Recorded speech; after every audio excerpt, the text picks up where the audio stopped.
This is your 20-minute podcast, where we do our best to give you useful information in 20 minutes or less. Today's podcast is brought to you by Audible. Get a free audiobook download and 30-day free trial at audibletrial.com/your 20-minute podcast. Over 180,000 titles to choose from for your iPhone, Android, Kindle, or MP3 player.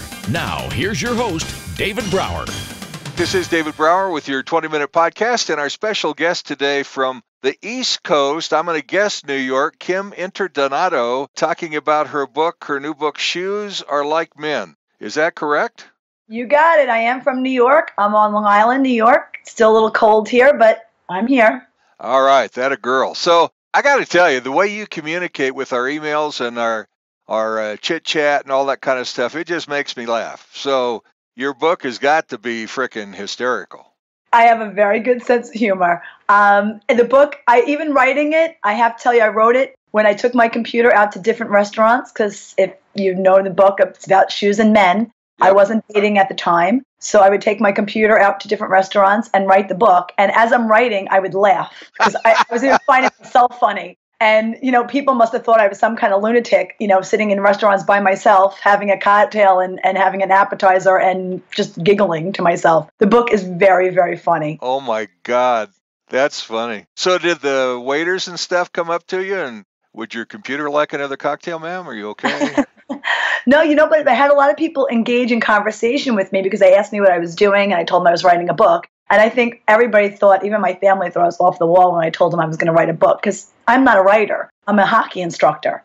So, me being a writer was just so off the wall, and it was such an odd concept for me to everyone was like, okay, you're going to write a book? I'm like, yeah, because I feel like it. Because I can, yeah. Because I can, and it's becoming quite successful. Wow. I've been doing quite a few radio interviews and quite a few, podcasts and trying to get the book out there and a lot of book signings. And I'm having a blast doing it and talking to people about it. It is such a conversational book. So you can read it in like a group, and it's a small book. It's not a large book. It's like a coffee table book of 42 pages.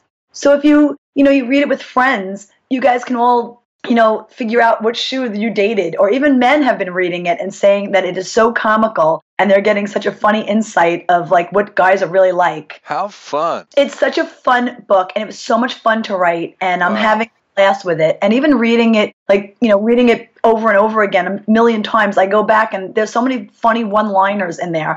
And if you're sitting, especially the summertime, if you're sitting on a beach, you can read it in 2 hours. It's not a hard book to read, but it's fun and it's entertaining. It'll entertain you. How fun. Well, let's go back a few years. So figure skater, hockey instructor, how did that all come about? Well, I was a competitive figure skater all through my childhood. And then I started teaching power skating and figure skating. I was doing more figure skating. I was a manager of the rink. And then I ended up, having a child, and, things, my life just took a different turn. Sure. And I ended up doing hockey a lot more because my son does hockey. So I started doing the power skating, and now I'm thriving at it. I'm doing so well. As a matter of fact, I was just taking my tests online today, and now I'm pretty highly accredited through the PSA, which is the Professional Skating Association. And I love doing that job. It's a great job. Wow. I mean, I work with amazing, amazing boys and girls.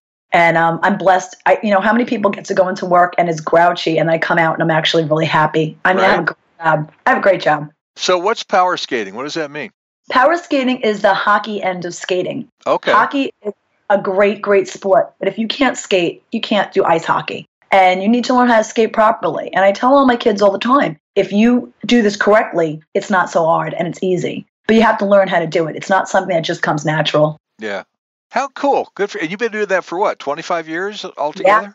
Yeah, I've been doing that for 25 years. I've been a skating instructor for 25 years. So I think booking was just such an off-the-cuff, weird thing to do, but it was fun. Well, and you're only 29, so, God, that's impressive. Yeah, it's getting harder and harder to tell people at the rink that I'm 29 since I've been working there for 25 years.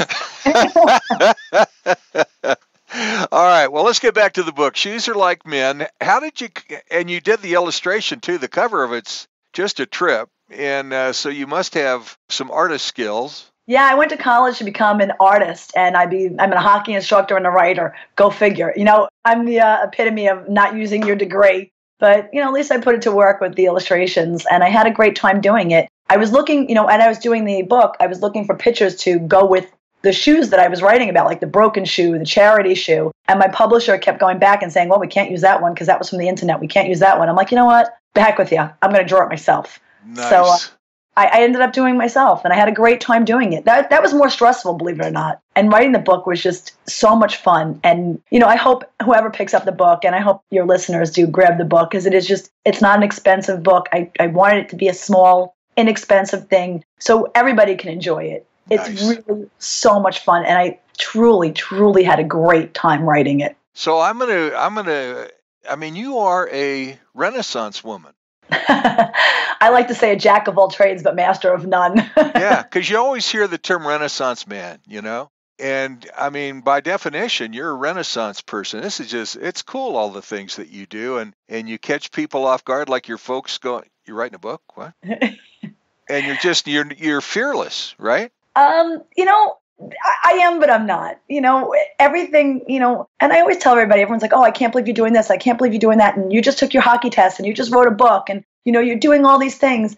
Anybody can do it. And this is also about the book too. Everybody's just got to think positive. If you think positive, the world is endless. And I'm a strong believer in the universe and God. And I just think that, you can do whatever you want to as long as you put your mind to it and don't give up. Absolutely. I could not agree more. And I'm a man of faith too. And when you have that and you're not afraid of change and you just take the leap of faith, man, your world can change in a second, This book has been life-changing for me. Not only putting it out there and putting my life out there, but also my attitude. Even towards dating, I have become such a better dater after writing this book. And I think people would become a better dater after reading this book. Nice. Because it's, I look at it so differently. I was looking at dating as such a negative thing. When I was writing the book, I just happened to break up with somebody. And I was just also extremely depressed over another ex-boyfriend that I just couldn't get over. And I felt like my world was collapsing. And I felt like everything else was going well in my life except for my dating. And I had to change it around. The only way I could change it around is if I wrote about it and I expressed myself in a way. And it just, believe it or not, just came into a book. That's fabulous. So a lot of people like to, find ways to journal, find ways to, share it with friends. And really, you just started writing and all of a sudden, boom, you got a book. I was writing journals for years. Yeah. I was writing a journal, but I was noticing my journal was weird. Every time I look back at my journal, it was always negative. It was, this was negative and that was negative. And then I ended up having another journal I set aside and I put a journal what I was thankful for. And then I started writing an entire journal with that. So it helped me at least be able to organize my thoughts. So when I was able to sit down and write the book, I was a little bit ahead of the game for someone that just hasn't written anything in their lifetime. Right. Well, I think gratitude's a big part of life, and you found a way to tap into that, didn't you? Oh, absolutely. Even my bad dates, I find, I even joke around now. I tell them all the time, I say, I am so thankful those bad days. They made this great book. They made for a great book. Right. The time you're going through things, sometimes you don't realize it. And it's really hard to laugh at some situations that you're going through, in your dating life. And it's hard to sit there and turn around and laugh until you kind of like take a step out and go, that was pretty funny. I can't believe I actually did that. Right. And believe me, this is not a man-bashing book. I didn't bash anybody in this book because I didn't feel like that is appropriate. I actually bashed myself more than I bashed anybody else. I can't believe I did this. And I even said on several interviews, I was not the most perfect person to date. I wouldn't want to date me at times. If I had some of these guys, I would fight with some of these guys. I would have tied up my sneakers and ran. So I got to ask, so when you meet a guy on a date, is the first thing you look at his shoes? You know what? I know this sounds terrible. Yes, it is, though. I know. I shouldn't be that shallow because, hey, listen, I'm not perfect either. Everyone has their off days, but right. I do. I look at men's shoes. I love the way men dress. I love like a distinguished looking, I like a man that dresses nice. Yeah. I feel like he could take care of me because I dress. I'm always, every time I even go out to work, I put sweatpants on and a jacket on to go to work. But when I take off my skates and I talk to my parents and I off the ice professionally, I like to look good. Well, yeah, absolutely. And I think that when I work from home, I have a studio in my house and I get up every morning and I get dressed, where I could just, it's a 10-second commute to the coffee pot and it's a 30-second commute to the studio. and I could just throw on my sweats and call it a day. But there's something about getting up, taking a shower, getting dressed, and just stepping into life, Absolutely. It's about having pride for yourself. It's like, Yeah.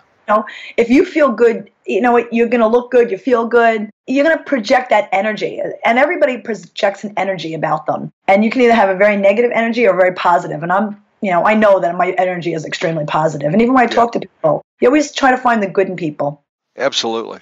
Well, your energy comes through in spades on this podcast. So I'm having a blast. So tell me about some of the shoes. Give me a couple of examples of shoes are like men. Oh, I have the hot shoe. Everybody wants to date the hot shoe.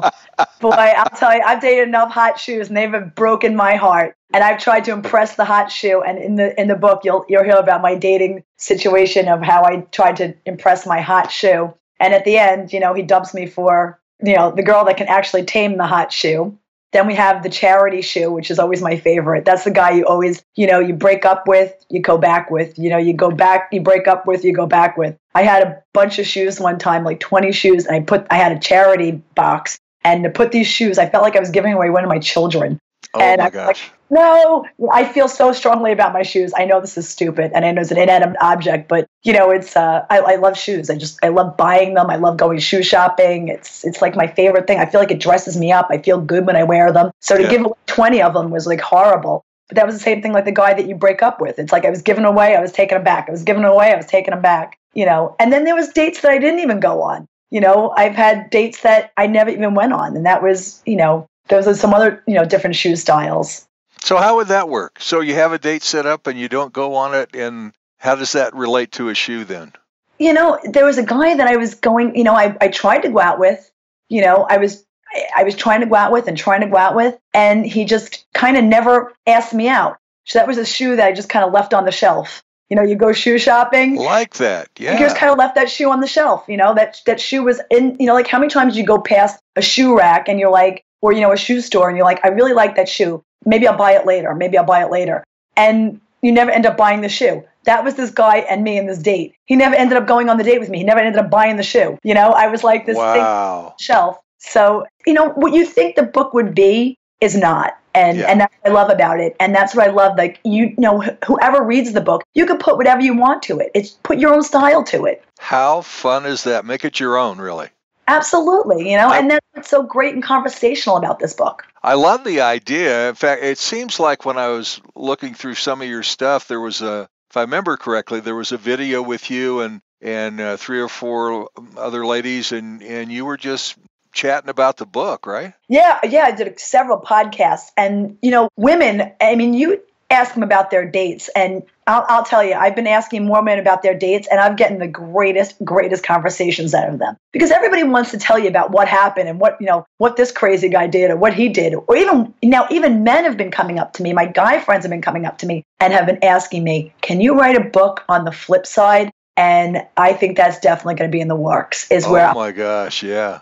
Side, so you guys get to have a little chance of your own spotlight and stand on your own soapboxes. That sounds like a natural. Are you in the process or just kind of? No, I started the new book, and then that'll probably be book 3. Oh, okay. Yeah, I'm definitely like into it. I'm like hook, line, and sinker. I love doing it, and it's fun. It's been so much fun doing. Wow. So what's your second book?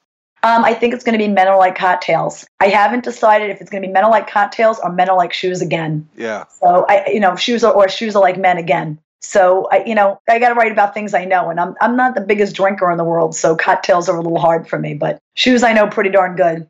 I love it. I love it. So people want to get your book, and obviously they do now after hearing you. It's available Amazon, Kindle, Barnes & Noble, all kinds of places, right? Yeah, Amazon right now, if anyone's buying the book, please just tap on it. It says it's temporary out of stock. That just means that it's coming a little later than you'd want it to come. It takes about 2 weeks instead of 3 days, like Amazon. Oh, okay. They just restocked it. It's just flying off the shelves, which is great. That is great. And gosh, I'm intrigued by it. I'm going to have to go get it my own self. I'll send you. I'll have to send you one, David. You and your wife will have a good laugh. Oh yeah, we'll just sit around and talk about it. I'm fascinated by that.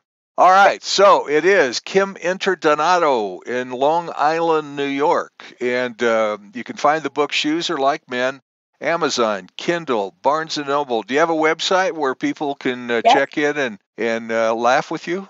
Yes, it's shoesareLikeMen.com. And, like me on Facebook if you'd like. Look me up on Instagram. I have a Twitter. Please, give me your input. I love hearing from everybody, and I will answer you. Nice. And that would be a great way for men to reach out to you with their own stories through social media to kind of feed your book a little bit. Yeah, I'm more than happy to interview anybody. Any great stories I would love to put in the book. The next book 3. Whether it's shoes are like cocktails or shoes are like women, we don't know yet, so we'll find out. Yes. Well, I'm going to keep you all on a cliffhanger. That a girl. Well, when the new book comes out, reach out to me. I want to do this again. I would love to. I would love to. It's been a pleasure talking to you. Likewise. Thanks, Kim. Kim Interdonato, author and illustrator of the book Shoes Are Like Men. And you can go to shoesareLikeMen.com, Amazon, Kindle, Barnes & Noble, all the usual places, social media, Twitter, Instagram. Check it out. It'll be even more fun than this conversation. Kim, have a great rest of your week. Thank you. You too. You've been listening to your 20-minute podcast with David Brower, and we'd like you to follow us on Facebook at facebook.com/your 20-minute podcast. Until next time, don't forget to download your free audiobook at audibletrial.com/your 20-minute podcast. That's audibletrial.com/your 20-minute podcast for your free audiobook. And thanks for listening to your 20-minute podcast with David Brower.